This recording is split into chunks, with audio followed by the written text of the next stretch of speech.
a few options. You can either fly to Victoria Falls, who's got their own international airport there, or you can fly to Bulawayo or Harare. That's also a flight. I think tourism-wise, it's more Victoria Falls that is used. You can also combine Zimbabwe with a bit of northern South Africa, so you could also cross the border in the north called Messina.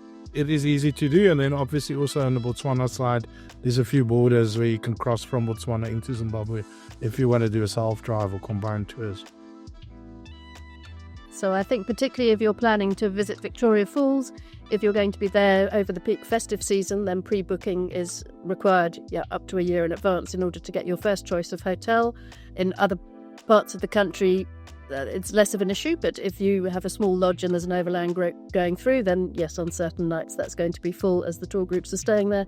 So as always, the further ahead you can plan, the more likely you are to get your first choice of dates and lodge.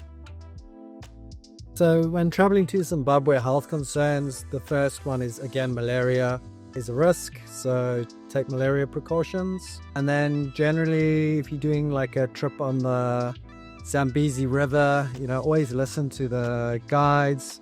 The waters there are infested with crocodiles and hippos.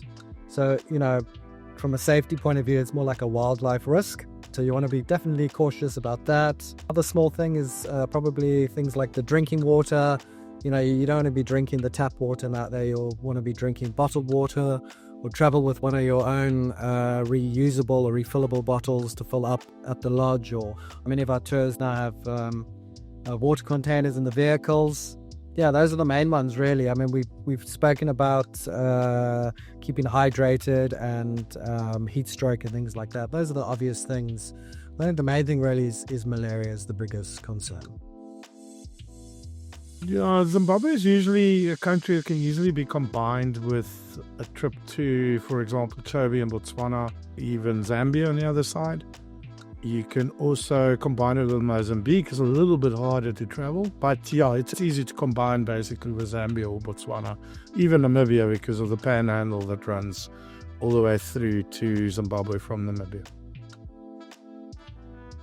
Most people use Victoria Falls as the entry or departure point. You'd want to travel with US dollars cash. Don't rely on money exchange or ATMs. Often the ATMs have run out of money or empty. So you definitely want to make sure you got enough dollars cash for the duration of your time in Zimbabwe. So if you're wanting to see Victoria Falls at the time of the full moon in order to have a chance of seeing the Moonbow, then obviously your planning needs to be checking when the full moon's going to be. And that will be when a lot of the lodges, particularly the ones on the Zambezi, are going to be fuller. So be sure to pre-plan and get your booking for the correct night.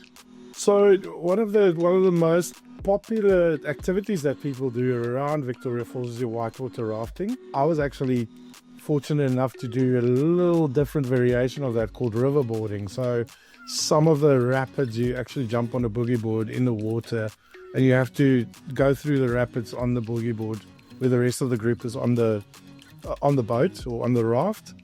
It's always good to have shoes, light shoes that is able to get wet, just because at the end of it, you've got quite a climb up the mountain and the canyon to get back to the top of the mainland. So it's always good to have shoes when you do that. So like and subscribe. Also feel free to join a 6-part email course that will answer everything you need to know about going on safari in the link below. And check out our website. We have many tours of all various durations and styles for each country in East and Southern Africa.